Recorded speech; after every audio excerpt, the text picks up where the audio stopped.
ഈശോ മിശിഹായ്ക്ക് സ്തുതിയായിരിക്കട്ടെ. നിത്യജീവൻ ശുശ്രൂഷയിൽ പങ്കെടുക്കുന്ന പ്രിയപ്പെട്ട ദൈവജനമേ, പരിശുദ്ധ അമ്മ നമ്മുടെ ജീവിതത്തിൻ്റെ ഒരു വഴിവിളക്കാണ്. ജീവിതത്തിൽ എന്നും ഹൃദയത്തിൽ കുറിച്ചിടേണ്ട ഒരു അമ്മ, ഈശോയ്ക്ക് ജന്മം കൊടുക്കുവാൻ ദൈവം തിരഞ്ഞെടുത്ത ഒരമ്മ. അതുകൊണ്ടാണ് ഒരു കവി ഹൃദയം ഇപ്രകാരം എഴുതി വെച്ച്: അമ്മേ അമ്മേ മാമരിയേ, എന്നീശോവാണൊരു ആലയമേ. അമ്മേ അമ്മേ നിൻ ഹൃദയേ, എന്നെ ചേർക്കണമേ. ഈശോയുടെ ഹൃദയത്തോട് ചേർന്നിരിക്കാൻ ദൈവം തന്ന ഒരു അമ്മയാണ് പരിശുദ്ധ അമ്മ. അതുകൊണ്ട് ഇന്ന് ഈ നിത്യജീവൻ ശുശ്രൂഷയിൽ പങ്കെടുക്കുന്ന മക്കൾ 8 നോമ്പെടുത്ത് പ്രാർത്ഥിച്ചൊരുങ്ങുന്ന മക്കളാണെന്ന് എനിക്കറിയാം. 3 ദിവസം കൂടി കഴിഞ്ഞാൽ അമ്മയുടെ ജനന തിരുനാൾ ഇന്ന് സഭ കൊണ്ടാടാനായിട്ട് ഒരുങ്ങുമ്പോൾ ഇത് വലിയൊരു കൃപയുടെ നാൾ വഴിയിലൂടെ നമ്മളെ കൊണ്ടുപോവുകയാണ്. അതുകൊണ്ട് അച്ഛൻ ഇന്ന് നിങ്ങളുടെ മുന്നിൽ പങ്കുവയ്ക്കാൻ ആഗ്രഹിക്കുന്നത് മറിയമാകുന്ന മഹോന്നതമായ പറുദീസയെക്കുറിച്ചാണ്. മറിയം എന്ന മഹോന്നതമായ പറുദീസയെ ഞാനും നിങ്ങളും തിരിച്ചറിയണം. സഭ നമ്മളെ പഠിപ്പിക്കുന്നത് ഈ പറുദീസയുടെ ആഴം ക്രിസ്തുവിലേക്കുള്ള യാത്രയിൽ എന്നെയും നിങ്ങളെയും സഹായിക്കുന്ന ഒന്നാണ്. അതുകൊണ്ട് സ്നേഹമുള്ളവരെ, പരിശുദ്ധ അമ്മയുടെ ഈ ജനന തിരുനാളിനായിട്ട് ഒരുങ്ങുമ്പോൾ നമ്മുടെയൊക്കെ ജീവിതത്തിൽ തിരിച്ചറിയണം എന്തിനാണ് നമുക്ക് ദൈവം ഇങ്ങനെ ഒരു ആത്മീയ അമ്മയെ തന്നത്. ഏതൊരു വിശുദ്ധൻ്റെ ജീവചരിത്രം എടുത്തു കഴിഞ്ഞാലും അവരുടെ ജീവിതത്തിൽ ജന്മം കൊടുത്ത അമ്മയ്ക്കും ആത്മീയ അമ്മയ്ക്കും ഒത്തിരി പ്രാധാന്യമുണ്ട്. വിശുദ്ധ ജീവിത വഴികളിൽ അവരെ നയിച്ച, അവരെ കൈപിടിച്ച് നടത്തിയ, സ്വർഗവീതിയിലേക്ക് അവരെ കൊണ്ടുപോയ അവരുടെ അമ്മയുണ്ട്. അതാണ് പരിശുദ്ധ കന്യകാമറിയം. അതുകൊണ്ട് സ്നേഹമുള്ളവരെ, ഇന്ന് അമ്മയോടൊപ്പം ഈ നിത്യജീവൻ ശുശ്രൂഷ പങ്കെടുക്കാം. കാരണമുണ്ട്. നിത്യജീവൻ എന്ന് പറഞ്ഞാൽ സ്വർഗലബ്ധിക്കായി ദൈവജനം ഒരുങ്ങുന്നതാണ്. ഈ ലോകത്ത് ഞാനും നിങ്ങളും നിത്യജീവൻ പ്രാപിക്കാൻ ഏറ്റവും കൂടുതൽ യേശു കഴിഞ്ഞാൽ ആഗ്രഹിക്കുന്നത് പരിശുദ്ധ അമ്മയാണ്. തൻ്റെ മകനായിരിക്കുന്നിടങ്ങളിലേക്ക് നമ്മളെ കൊണ്ടുപോകുവാൻ. അതുകൊണ്ട് ഈ കഷ്ടതയുടെ, ഈ പ്രതിസന്ധിയുടെ, ഈ വേദനയുടെ കാലഘട്ടങ്ങളിൽ നമുക്ക് പ്രാർത്ഥനയോടെ പരിശുദ്ധ അമ്മയുടെ കരം പിടിച്ച് ഈശോയാകുന്ന ആ നിത്യജീവനിലേക്ക് നമുക്ക് നടന്നു നീങ്ങാൻ പരിശ്രമിക്കാം. മാനവരാശിയുടെ അഭിമാന പാത്രമാണ് പരിശുദ്ധ അമ്മ. ഈ മാനവരാശിക്ക് ഒരു അഭിമാനമാണ് പരിശുദ്ധ അമ്മ. നമുക്കറിയാം, ഏതൊരു വ്യക്തിയുടെയും ജീവിതത്തിൽ അമ്മ ആ വ്യക്തിക്ക് ഒരു അഭിമാനമാണ്. അമ്മയില്ലെങ്കിൽ അവന് ജനിക്കാൻ പറ്റില്ല. അങ്ങനെയെങ്കിൽ ഈ മാനവരാശിയെ രക്ഷിക്കാനായിട്ട് വന്ന യേശു ക്രിസ്തുവിൻ്റെ അമ്മ നമുക്കൊരു അഭിമാനമാണ്. കാരണം നമ്മുടെ രക്ഷയ്ക്ക് വേണ്ടി തൻ്റെ പ്രിയപുത്രനെ കുരിശിലെ ബലിയിലേക്ക് ദൈവപുത്രനെ പിതാവായ ദൈവം പറഞ്ഞയച്ചുവെങ്കിൽ ജന്മം കൊടുത്ത അമ്മയും ആ കാൽവരി യാത്രയിൽ ക്രിസ്തുവിൻ്റെ കൂടെ നിന്നത് എനിക്കും നിന്നെയും രക്ഷിക്കാൻ വേണ്ടിയിട്ടാണ്. അതുകൊണ്ട് മാനവരാശിയുടെ അഭിമാനപാത്രമാണ് പരിശുദ്ധ അമ്മ. അതുകൊണ്ട് ഈ അഭിമാനം ഓരോ ക്രൈസ്തവൻ്റെ ഉള്ളിലും എപ്പോഴും ഉണ്ടാകണം. അതാണ് കൃപയായിട്ട് നമുക്ക് മാറുക. അതുകൊണ്ട് ഈ മണ്ണിൻ്റെ പുത്രനായ യേശു ക്രിസ്തു വിണ്ണിൻ്റെ പുത്രനായി തീരാൻ കടന്നു വന്നത് ഈ അമ്മയിലൂടെയാണ്. അതുകൊണ്ട് ഇങ്ങനെ പറയാറുണ്ട്, ഈ മണ്ണിൻ്റെ പുത്രിയെ തിരഞ്ഞെടുത്തത് വിണ്ണിൻ്റെ പുത്രൻ ഈ ഭൂമിയിലേക്ക് കടന്നു വരാനാണ്.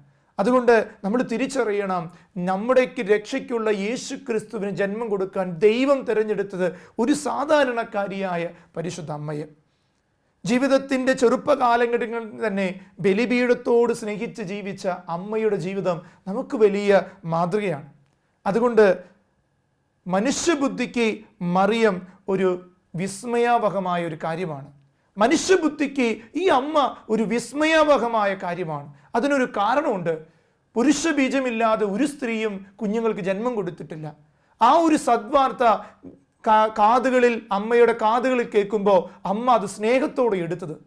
ജീവിതത്തിൻ്റെ അവസാനം വരെ ഉണ്ടായിരുന്ന സഹനങ്ങളെ പരാതി കൂടാതെ സ്വീകരിച്ച്, അത് ഈ ലോകത്ത് ഏതൊരു ജീവിതത്തിനും വിസ്മയാവഹമായ ഒരു കാര്യമാണ്.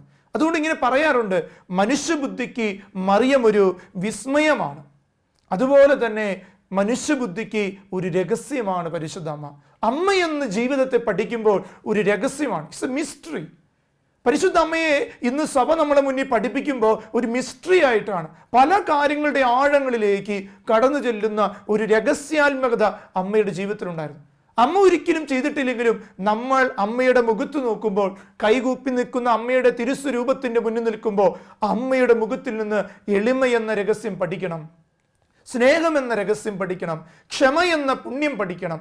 അവിടെയാ ഓരോ ക്രൈസ്തവന്റെയും ഓരോ വിശ്വാസിയുടെയും ആഴങ്ങളുടെ അഭിഷേകം കടന്നു വരുന്നത്.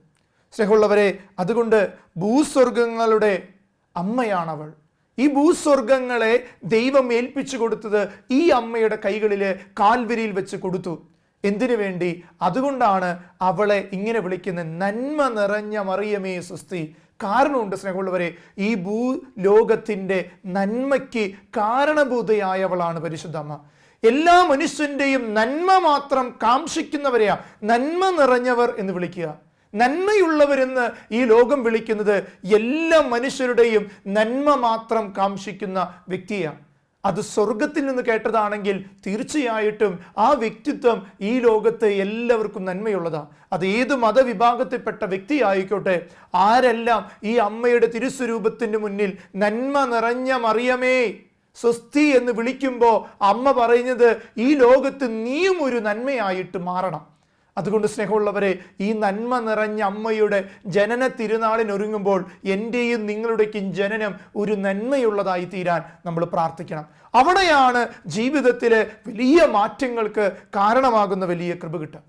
നമ്മൾ ബൈബിൾ എടുത്തു കഴിഞ്ഞാൽ ഉൽപ്പത്തിയുടെ പുസ്തകം മുതൽ വെളിപാട് പുസ്തകം വരെ തിരുവചനങ്ങളിലൂടെ ഉടനീളം വെളിപ്പെടുത്തുന്ന ഒരു വ്യക്തിത്വമാണ് പരിശുദ്ധ അമ്മ. വെളിപാട് മുതൽ, അതുപോലെ ഉൽപ്പത്തി മുതൽ വെളിപാട് വരെയുള്ള വചനങ്ങളുടെ ആഴങ്ങളിൽ പരിശുദ്ധ അമ്മയെ നമ്മുടെ മുന്നിൽ പിതാവായ ദൈവം വെളിപ്പെടുത്തുന്നുണ്ട്. അത് എപ്രകാരമാണ്?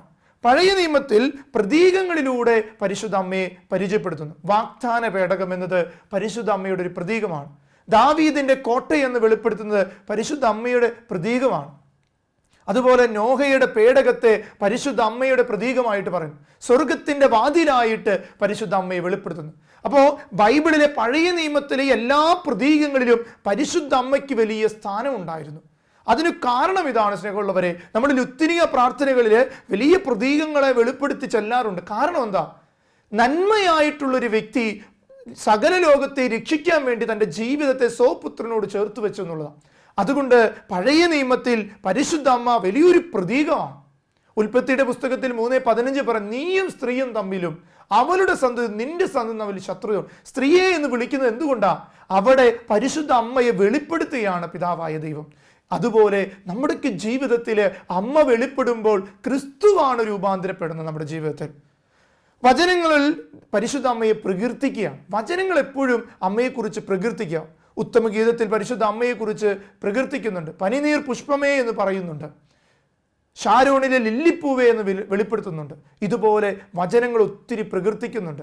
അമ്മയുടെ തന്നെ സ്വസ്ത്രഗീതം വലിയ വചനത്തിൻ്റെ വലിയ ചുരുൾ നിവർത്തുന്നതും ഒത്തിരി പേരുടെ ജീവിതത്തെ മാറ്റിമറയ്ക്കാൻ ഇടവന്നതുമാണ് മറിയത്തിൻ്റെ സ്വസ്ത്രഗീതം. അത് വചനങ്ങൾ പലപ്പോഴും പരിശുദ്ധ അമ്മയെ പ്രകീർത്തിച്ചിട്ടാണ് പറഞ്ഞിട്ടുള്ളൂ. ഇതുപോലെ പറയുന്നത് പുതിയ നിയമത്തിൽ ഇപ്പം നോക്കുമ്പോൾ പ്രത്യക്ഷപ്പെടലുകളാണ്. പരിശുദ്ധ അമ്മയുടെ പ്രത്യക്ഷങ്ങൾ. അമ്മ കടന്നു ചെന്ന സ്ഥലങ്ങളിൽ അത്ഭുതമുണ്ടായിട്ടുണ്ട്. അമ്മ കിടന്ന സ്ഥലങ്ങളിൽ സഹനങ്ങൾക്ക് മാറ്റം സംഭവിച്ചിട്ടുണ്ട്.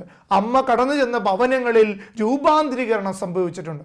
അതാണ് അമ്മയുടെ പ്രത്യക്ഷീകരണം. പുതിയ നിയമത്തിൻ്റെ ആഴങ്ങളിൽ അമ്മയുടെ സാന്നിധ്യം, അമ്മ എന്ന വ്യക്തി ചില ഇടങ്ങളിൽ നിൽക്കുമ്പോൾ അവിടെ ഉണ്ടാകുന്ന ചില മാറ്റങ്ങൾ. സ്നേഹമുള്ളവരെ, ഉൽപ്പത്തിയിലെ പരിശുദ്ധ അമ്മയെക്കുറിച്ച് പറയുന്ന ഇങ്ങനെയാ. വാഗ്ദാനത്തിൻ്റെ സ്ത്രീയായിട്ട് ഉൽപ്പത്തിയുടെ പുസ്തകം പരിശുദ്ധ അമ്മയെ പറയുന്നു. വെളിപാടിൻ്റെ പുസ്തകം പറയുന്നത് മഹത്വത്തിൻ്റെ സ്ത്രീയായിട്ടാണ്. പരിശുദ്ധ അമ്മയെ വ്യക്തമായിട്ട് വെളിപാട് പുസ്തകം മഹത്വം, ഈ ലോകത്ത് മഹത്വം, ക്രിസ്തു മഹത്വം കൊണ്ടുവരുന്നവളായിട്ട് പരിശുദ്ധ അമ്മയെ വെളിപ്പെടുത്തുന്നു.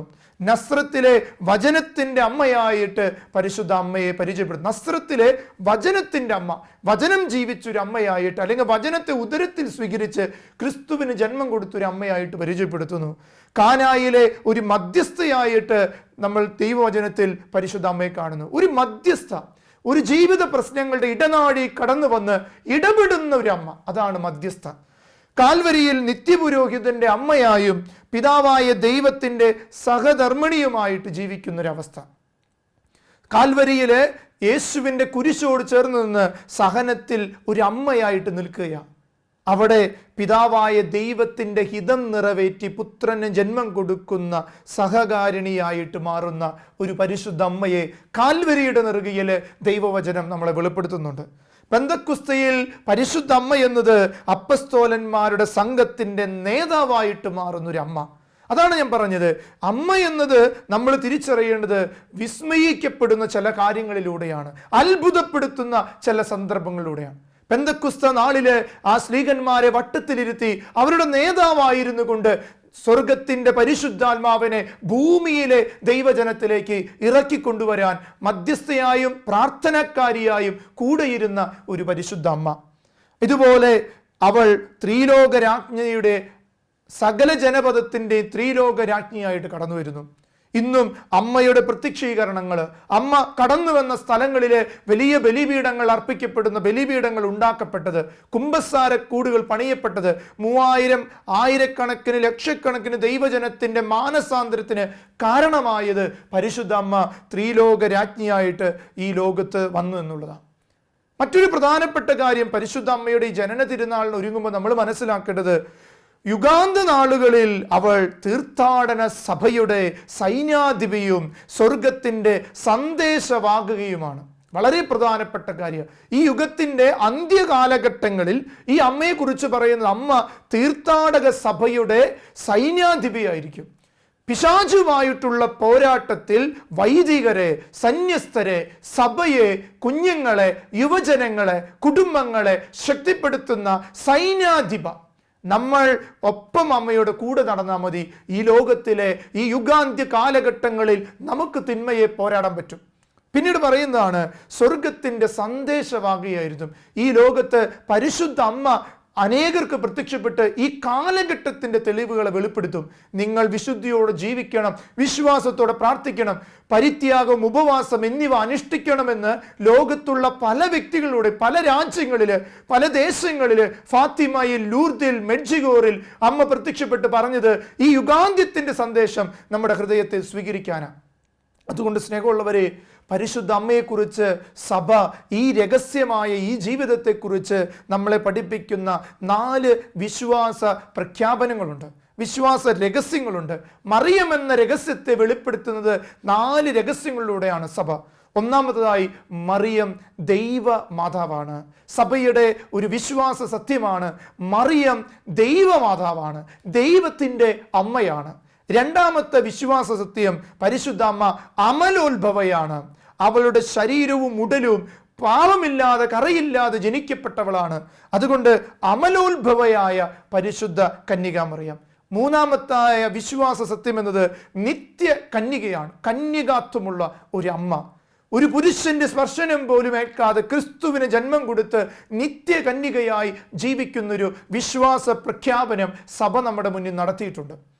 നാലാമതായിട്ട്, അമ്മ സ്വർഗാരോപിതയായവളാണ്, സ്വർഗത്തിലേക്ക് ഉടലോടെ എടുക്കപ്പെട്ടുവെന്ന് സഭ പഠിപ്പിക്കുന്നു. ഇതൊരു വിശ്വാസ സത്യമാണ്, രഹസ്യമാണ്. ഇത് രഹസ്യമാണ്.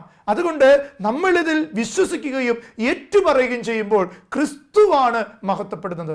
ദൈവം തൻ്റെ അമ്മയെ മഹത്വപ്പെടുത്തിയെങ്കിൽ ഞാനും നിങ്ങളും നമ്മുടെ ആത്മീയ അമ്മയെ മഹത്വപ്പെടുത്തുമ്പോൾ യേശുവാണ് മഹത്വപ്പെടുന്നത്. അതുകൊണ്ടാണ് വിശുദ്ധനായ ജോൺ ഹെൻറി ന്യൂമാൻ, ഈ അടുത്ത കാലത്ത് വിശുദ്ധനാക്കപ്പെട്ട ഒരു വ്യക്തി, ഒരു കാലഘട്ടത്തിൽ മറ്റൊരു സഭയോട് കൂടി ചേർന്ന് നിൽക്കാതെ നിന്നൊരു വ്യക്തി പിന്നീട് സഭയിലേക്ക് കടന്നു വന്നപ്പോൾ എടുത്തു പറഞ്ഞ ഒരു വാക്കുണ്ട്. വിശുദ്ധ ജോൺ ഹെൻറി ന്യൂമാൻ, ക്രിസ്തു വേണ്ട വിധം അറിയപ്പെടാത്തതിൻ്റെ കാരണം, യേശു വേണ്ട വിധം അറിയപ്പെടാത്തതിന് കാരണം അവിടുത്തെ അമ്മയെ വേണ്ട വിധം അറിഞ്ഞിട്ടില്ല എന്നതുകൊണ്ടാണ്. യേശുവിനെ വേണ്ട വിധം ഈ ലോകം അറിയാത്തതിന് കാരണം അവിടുത്തെ അമ്മയെ വേണ്ട വിധം ഈ ലോകം അറിഞ്ഞിട്ടില്ല. സ്നേഹമുള്ളവരെ, അമ്മയെ അറിയുമ്പോഴാ അമ്മയിലൂടെ ക്രിസ്തുവിനെ നമ്മൾ അനുഭവിക്കുന്നത്. അതാണ് വിശുദ്ധനായ ജോൺ ഹെൻറി ന്യൂമാൻ പറയുന്നത്. വിശുദ്ധനായ ലൂയി മോൺഫോർട്ട് പരിശുദ്ധ അമ്മയുടെ വലിയൊരു ഭക്തനാണ്. യഥാർത്ഥ മരിയ ഭക്തി എന്ന മനോഹരമായ പുസ്തകം എഴുതി മാതാവിൻ്റെ വിമല ഹൃദയ പ്രതിഷ്ഠയെ ലോകത്തിൻ്റെ മുന്നിൽ തുറന്നു വെച്ച് അതിലേക്ക് ദൈവജനത്തെ എളിമയോടെ കൊണ്ടുവന്ന ഒരു വിശുദ്ധൻ. ആ വിശുദ്ധൻ പറയുന്നത് ഇങ്ങനെയാ: യുഗാന്ത നാളുകളിൽ മറിയം അറിയപ്പെടുന്നത് വഴിയായിരിക്കും ക്രിസ്തു മഹത്വപൂർണനായി അറിയപ്പെടാൻ പോകുന്നത്. മറിയത്തിലൂടെ ആയിരിക്കും യുഗാന്തി കാലഘട്ടങ്ങളിൽ ക്രിസ്തു അറിയപ്പെടുകയാണ്. യുഗാന്തി നാളുകളിൽ മറിയത്തെ അറിയപ്പെടുന്നത് വഴിയായിരിക്കും ക്രിസ്തു മഹത്വപ്പെട്ട് പൂർണ്ണതയിലേക്ക് കടന്നു വരാൻ പോകുന്നത്. അതുകൊണ്ട് സ്നേഹമുള്ളവരെ, യേശു തൻ്റെ അമ്മയെ കാൽവരിയുടെ നെറുകയിൽ യോഹന്നാന്റെ കയ്യിൽ വെച്ച് കൊടുത്തിട്ട് പറയുന്നുണ്ട്, മോനെ, ഈ അമ്മയുടെ കൈ പിടിച്ച് നീ കാൽവരി യാത്ര പൂർത്തീകരിക്കണം. ഇനിയുള്ള നിന്റെ ജീവിത യാത്രകളെല്ലാം സഭയുടെ വഴിധാരകളിലെ കാൽവരി യാത്രകളുണ്ട്. അവിടെ ഈ അമ്മയുടെ കൈ വിട്ട് കുതറിപ്പോകരുത്. വിശ്വാസത്തിന്റെ വിശുദ്ധിയുടെ ആഴങ്ങള് ഈ കണ്ണുകളിൽ നിന്ന് നിങ്ങൾ പഠിച്ചറിയണം. വിശുദ്ധ കുർബാനയെ സ്നേഹിച്ച ഈ അമ്മയെ നീ തിരിച്ചറിയണം. എന്നെ കയ്യിലെടുത്ത് അന്നു മുതൽ ഈ കാൽവരിയുടെ യാത്രയിൽ സഹനങ്ങളെ ഉള്ളിലൊതുക്കി സ്നേഹിച്ചൊരു അമ്മയെ നീ തിരിച്ചറിയണം. അവിടെ നിന്റെ ജീവിതത്തിലെ ആഴമേറിയ ഭക്തി ഉണ്ടാകും. പൈശാചിക നരകീയ സർപ്പങ്ങൾ ഈ അമ്മയുടെ കാൽ കീഴിൽ തകർന്നു വീഴും. അതുകൊണ്ട് യോഹന്നാനോട് പഠിപ്പിച്ചത് ഇന്ന് സഭയിലെ എല്ലാ മക്കളും തിരിച്ചറിയണം. അവിടെയാണ് ഈ നിത്യജീവൻ ശുശ്രൂഷയിൽ പങ്കെടുക്കുന്ന നിങ്ങളെല്ലാം മരണശേഷം നിത്യജീവൻ എന്ന ശുശ്രൂഷയുടെ ആഴത്തിലേക്ക്, നിത്യജീവൻ എന്ന ലോകത്തിലേക്ക് കടന്നു പോകാൻ യാത്രയാകുന്നത്. അതുകൊണ്ട് സ്നേഹമുള്ളവരെ, മിശിഹായുടെ രക്ഷാകര പദ്ധതിയിൽ സഹകരിച്ച മറിയത്തിന് യുഗാന്ത്യ നാളുകളിലും വലിയ ദൗത്യമുണ്ട്. യേശുവിൻ്റെ കാൽവരിയിലെ ആ വിജയ രഹസ്യങ്ങളിലേക്ക് സഹകരിച്ച പരിശുദ്ധ അമ്മയ്ക്ക് യുഗാന്ത്യ നാളുകളിലും വലിയ ദൗത്യമുണ്ട്. ഈ 8 നോമ്പ് കെടുക്കുമ്പോൾ അമ്മ നമ്മുടെ വീട്ടിൽ വന്ന് പറയുന്ന, മക്കളെ, വിശുദ്ധിയോട് ജീവിക്ക്, വിശ്വാസത്തോട് പ്രാർത്ഥിക്ക്, പാപം ചെയ്യാതിരിക്കുക. അതാണ് അമ്മയുടെ വാക്കുകൾ. യുഗാന്ത്യ നാളുകളിലും ഈ അമ്മ നമ്മളെ പ്രേരിപ്പിക്കുന്നുണ്ട്. ക്രിസ്തുവിലേക്ക് നോക്ക്, അവൻ്റെ സഹനങ്ങൾ തുലോം നിസ്സാരമായിട്ട് നീ ജീവിതത്തിലെടുക്ക്. വരാനിരിക്കുന്ന മഹത്വത്തോട് തുലനം ചെയ്യുമ്പോൾ ഈ ജീവിത കഷ്ടതകൾ ഒന്നുമല്ല എന്ന് പരിശുദ്ധ അമ്മ നമ്മളെ ആ ദൈവവചനത്തിൻ്റെ ആഴങ്ങളിലൂടെ ഈ സമയങ്ങളിൽ നമ്മളെ ഓർമ്മപ്പെടുത്തുന്നുണ്ട്. സഭയുടെ ജനനത്തിന് നിർണായകമായ പങ്ക് വഹിച്ചവളാണ് പരിശുദ്ധ അമ്മ. സഭയുണ്ടാകാൻ, സഭയുടെ കൂട്ടായ്മയ്ക്ക് നിർണായകമായ പങ്ക് വഹിച്ചവളാണ് മറിയം. അതുകൊണ്ട് സഭയുടെ മഹത്വീകരണത്തിനും പരിശുദ്ധ അമ്മയ്ക്ക് വലിയ പങ്കുണ്ട്. സഭയിൽ വലിയ കോളിളക്കങ്ങൾ സംഭവിക്കുന്ന ഈ കാലഘട്ടങ്ങളിൽ സ്നേഹമുള്ളവരെ, അമ്മ സഭയെ ഒരു കാലത്ത് സഭയെ വളർത്തിയെടുത്തവളോട് ചേർന്ന് നമ്മൾ പ്രാർത്ഥിക്കണം. സഭയുടെ ഒരുമയ്ക്ക് വേണ്ടി, സഭയുടെ കൂട്ടായ്മയ്ക്ക് വേണ്ടി, സഭയുടെ മക്കൾ ചിതറിപ്പോകാതിരിക്കാൻ വേണ്ടി. സഭ എന്നത് ക്രിസ്തുവെന്ന ശിരസിൽ പണിയപ്പെട്ട അവയവങ്ങളാണെന്ന തിരിച്ചറിവോടെ അമ്മയോട് ചേർന്ന് പ്രാർത്ഥിക്കണം. അപ്പോഴാണ് സകല ജനപദങ്ങളുടെ രാജ്ഞിയായ അമ്മ നമ്മെ പങ്കുവയ്ക്കുന്ന ദൈവസ്നേഹത്തിൻ്റെ ആഴങ്ങളിലേക്ക് നമ്മൾ കടന്നു പോകുക. അതുകൊണ്ട് മിശിഹായുടെ ആദ്യ വരവിന് മധ്യസ്ഥയായി തീർന്നവൾ ക്രിസ്തുവിൻ്റെ 2ാം വരവിനും നമ്മുടെ ഇടയിൽ മധ്യസ്ഥയായിരിക്കും. ക്രിസ്തുവിൻ്റെ ആദ്യ വരവ്, അമ്മയുടെ ഉദരത്തിൽ വചനമാംസമായി ധരിച്ചവനെ കയ്യിലെടുത്ത് കാലിത്തൊഴുത്തിൽ പിറന്ന് കാൽവരിയിലേക്ക് കൊണ്ടുപോയ അതേ അമ്മ തന്നെയായിരിക്കും ഈ യുഗാന്ത്യ നാളുകളിൽ, ഈ അന്ത്യ കാലഘട്ടങ്ങളിൽ എൻ്റെയും നിങ്ങളുടെയും ഒരു മധ്യസ്ഥയായി തീരാം. ആ മധ്യസ്ഥയോട് ചേർന്ന് നിൽക്കുമ്പോഴാണ് നമ്മുടെ ജീവിതത്തിൽ വലിയ അനുഗ്രഹങ്ങളുണ്ടാകും. അതുകൊണ്ട് പരിശുദ്ധ അമ്മയെക്കുറിച്ച് നമ്മൾ ചിന്തിക്കേണ്ടത് ഇപ്രകാരമാണ്: മറിയം വെളിപാടിൻ്റെ മധ്യസ്ഥയാണ്. എൻ്റെയും നിങ്ങളുടെയും ജീവിതത്തിൻ്റെ സഹനങ്ങൾക്ക് ഒരു വെളിപാട് നൽകാൻ കഴിവുള്ളവളാണ് പരിശുദ്ധ അമ്മ. ഈ അമ്മയോട് ചേർന്ന് ഈ 8 നോമ്പിൻ്റെ നോമ്പ് കാലഘട്ടങ്ങളിൽ ഞാനും നിങ്ങളും പ്രാർത്ഥിക്കേണ്ടത് നമ്മുടെയൊക്കെ ജീവിതത്തിലെ വെളിപാടുകളുടെ കൃപ സ്വന്തമാക്കാൻ സാധിക്കണം. അതുകൊണ്ട് ഇങ്ങനെ പറയാറുണ്ട്, ഒരു സൃഷ്ടി ഈശോയെ സ്നേഹിക്കേണ്ടത് എങ്ങനെയെന്ന് ഏറ്റവും പൂർണ്ണതയിൽ നമുക്ക് വെളിപ്പെടുത്തി തരുന്ന ഒരു വ്യക്തിയാണ് പരിശുദ്ധമ്മ. ഒരു സൃഷ്ടി എന്ന നിലയ്ക്ക് ഞാനും നിങ്ങളും എങ്ങനെ ദൈവത്തെ സ്നേഹിക്കണമെന്ന് അതിൻ്റെ പരിപൂർണതയിൽ നമ്മളെ പഠിപ്പിക്കാൻ ഏറ്റവും കഴിവുള്ള പാഠപുസ്തകത്തിൻ്റെ പേരാണ് പരിശുദ്ധ അമ്മ. സ്നേഹമുള്ളവരെ, യേശുവിനെ പൂർണ്ണതയിൽ സ്നേഹിച്ചവൾ, എല്ലാം യേശുവാണെന്ന് ജീവിതത്തിൽ കരുതി വെച്ചവൾ. അവളെ കൂടാതെ ആർക്കും ക്രിസ്തുവിനെ സ്നേഹിക്കാൻ പറ്റില്ല. അവളെ കൂടാതെ ആർക്കും ക്രിസ്തുവിനെ സ്വന്തമാക്കാൻ പറ്റില്ല. അതുകൊണ്ട് യേശു സ്നേഹം, യേശുവിനോടുള്ള അമിതമായ സ്നേഹമുള്ളവരാണ് നിങ്ങളെങ്കിൽ തീർച്ചയായിട്ടും നിങ്ങളുടെ കരങ്ങളിൽ ജപമാലകൾ ഉണ്ടാകും. നിങ്ങളുടെ കുടുംബങ്ങളിൽ മുട്ടുകുത്തി പരിശുദ്ധ അമ്മയുടെ മുന്നിൽ കരങ്ങൾ കൂപ്പി പ്രാർത്ഥിക്കും. അമ്മേ, ഞങ്ങളെ കൈവിടരുതേ, അമ്മ ഞങ്ങളുടെ കൂടെ നിൽക്കണമേ എന്ന് പ്രാർത്ഥിക്കും. അതുകൊണ്ട് സ്നേഹമുള്ളവരെ, മറിയം അറിഞ്ഞ് അനുഭവിച്ച് സ്നേഹിച്ചത് നമ്മുടെ മുന്നിൽ പങ്കുവച്ചു. മറിയം അറിഞ്ഞ് അനുഭവിച്ച് സ്നേഹിച്ചത് നമ്മുടെ മുന്നിൽ പങ്കുവച്ചു. അതുകൊണ്ട് മറിയത്തിലൂടെ ഈശോയെ അറിഞ്ഞനുഭവിക്കാൻ നമുക്ക് സാധിക്കും. മറിയത്തെ നീ സ്നേഹിക്കുമ്പോൾ, മറിയത്തെ നിന്റെ അമ്മയായി നീ സ്വീകരിക്കുമ്പോൾ, അമ്മേ ഞാൻ പൂർണ്ണമായിട്ട് അമ്മയുടേതാണെന്ന് പറയുമ്പോൾ നീ ഈശോയാകുന്ന സ്നേഹത്തിലേക്ക് ഒട്ടിച്ചേർക്കപ്പെടും. അതാണ് നമ്മുടെ ജീവിതത്തിൽ ആഴത്തിൽ വേണ്ടത്. സ്നേഹമുള്ളവരെ, മറിയത്തിൻ്റെ കണ്ണുകളിലൂടെ ഈശോയെ കാണണം. മറിയത്തിൻ്റെ ഹൃദയഭാവത്തിലൂടെ ഈശോയെ നീ സ്നേഹിക്കണം. അങ്ങനെയെങ്കിൽ നീ ഒരു വിശുദ്ധനാ. മറിയത്തിൻ്റെ കണ്ണുകളിലൂടെ സഹോദരി നീ ഈശോയെ കാണണം. മറിയത്തിൻ്റെ ഹൃദയത്തിലൂടെ നീ ഈശോയെ സ്നേഹിക്കണം. അങ്ങനെയെങ്കിൽ സഹോദരി നീ ഒരു വിശുദ്ധയാ. കുഞ്ഞുങ്ങളെ, യുവജനങ്ങളെ, മറിയത്തിൻ്റെ കണ്ണിലൂടെ ഈശോയെ നോക്കണം. മറിയത്തിൻ്റെ ഹൃദയത്തിലൂടെ നീ ഈശോയെ അറിയണം. ഒന്ന് കരങ്ങൾ കൂപ്പിയേ, കണ്ണുകളടച്ച് കർത്താവായ ഈശോയെ, ഈ പരിശുദ്ധ അമ്മയുടെ, ഞങ്ങളുടെ പ്രിയപ്പെട്ട ആത്മീയ അമ്മയുടെ ജനന തിരുനാളിൽ ഞങ്ങൾ ഒരുങ്ങുമ്പോൾ ഞങ്ങളുടെ കുടുംബങ്ങളിലെ എല്ലാ തിന്മയുടെ അരൂപികൾ എടുത്തുമാറ്റി മറിയത്തിൻ്റെ കണ്ണിലൂടെ ഈശോയെ നോക്കുവാൻ, മറിയത്തിൻ്റെ ഹൃദയത്തിലൂടെ ഈശോയെ സ്നേഹിക്കാൻ ഞങ്ങൾക്ക് കൃപ തരണമേ. എല്ലാ തിന്മകളിൽ നിന്നും എല്ലാ മക്കളെയും അങ്ങ് കാത്തു പരിപാലിക്കണമേ. അമ്മേ അമ്മേ മാമരിയേ, എന്നീശോവാണൊരു ആലയമേ. അമ്മേ അമ്മേ നിൻ ഹൃദയേ എന്നെ ചേർക്കണമേ, എന്നെ ചേർക്കണമേ. പിതാവിൻ്റെയും പുത്രൻ്റെയും പരിശുദ്ധാത്മാവിൻ്റെയും നാമത്തിൽ ആമേൻ.